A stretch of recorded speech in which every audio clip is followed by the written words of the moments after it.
we have to grow. We have to get better. We have to learn from our mistakes. I mean, just too many mental errors down at the end. And you can rattle off a bunch of them, but just we have to, we put them in a position to win that game. Second row. You said a few times before that you felt like it was too early in the season to play a team like Maryland. How did this game affirm or reflect those statements? I don't know. I know that we have a lot. We have to grow, and so as I told you a couple weeks ago, whenever it was that, my perfect world, we wouldn't have this game right here this early in the year, and some of the things that we have to grow on showed up. When Melo had a busted nose, had a little blood, was that almost a de facto timeout for them? I thought that they were getting tired at that point, were able to regroup and come back at you. Yeah, it was, but that happens. That happens in the game. That's part of competition. Dave. Coach, I think LJ had 19 of his 21 in the second half. Jesse had all 12 of his after intermission. What do you feel they were able to take advantage of? Right up until the very end, and actually the very end, our offense didn't break down. We just made some mental mistakes. But LJ did what LJ does. He's able to get to the basket. Jesse had some good plays. We just have to go back and watch the film, and not that it's rocket science or anything. We know what we did wrong. We can't make those mistakes coming downfield. Second row, Aiden. You held Trimble in check for most of the game, but it kind of broke down at the end of the game. What happened with regards to defending him specifically?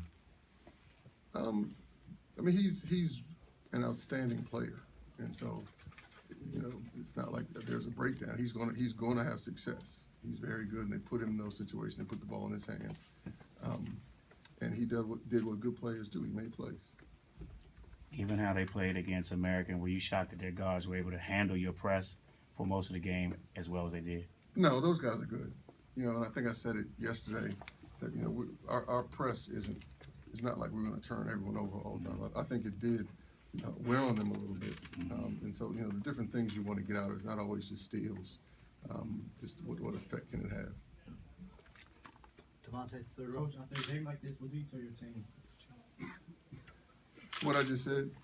We have to go back and we have to learn. You're coming down. We can't have fouls with no time going off the clock. Dead ball fouls. We can't. You have to know where you are on the court. We have our turnovers. I think was things that we can control as opposed to things that they force us into. And I'm not taking anything away from their defensive effort and their focus coming down the stretch. But it's a lot of,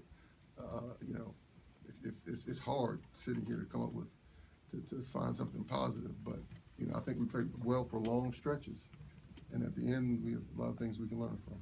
Gina.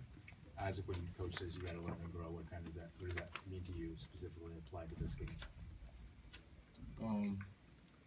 I don't know. I guess just watching the film. So I'm pretty sure there's gonna be some more late game situations as the season goes on. It's only the second game of the year. So watch some film with the coaches and learn from it. See where we messed up. Heisty. John, do you think that there were 56 fouls called in this game? As the game was progressing along, did you feel like the way both teams were playing, that it was a game that warranted 56 fouls being called? Probably, to be honest. I don't. There's some plays I couldn't see, but sitting here now, I can't sit here and say, oh, the refs were, that wasn't necessary. I feel like it, yes. And back row.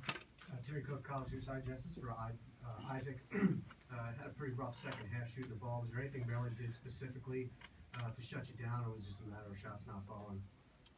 Shots not falling. They contested everything. They got some blocks.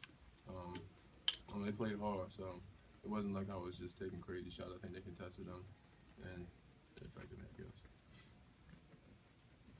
Any other questions? How does the quick turnaround alter your preparation for the next game or your schedule?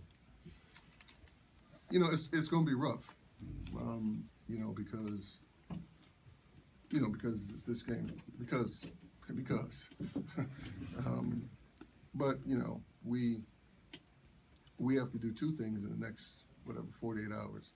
You know, we have to dissect and digest in this game, and we also have to prepare for the next game. And so, you know, we have to do both.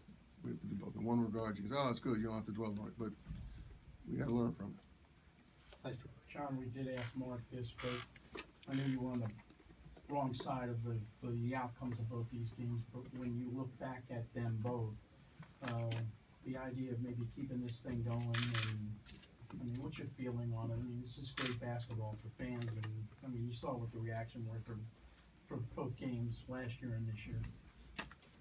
What's your question? I'm just saying, yeah, I mean, is this something that you guys need to keep going, I mean, between the two universities? He and I, we'll talk, we'll see. It was good. Thank you. Okay. Hold on. That's good.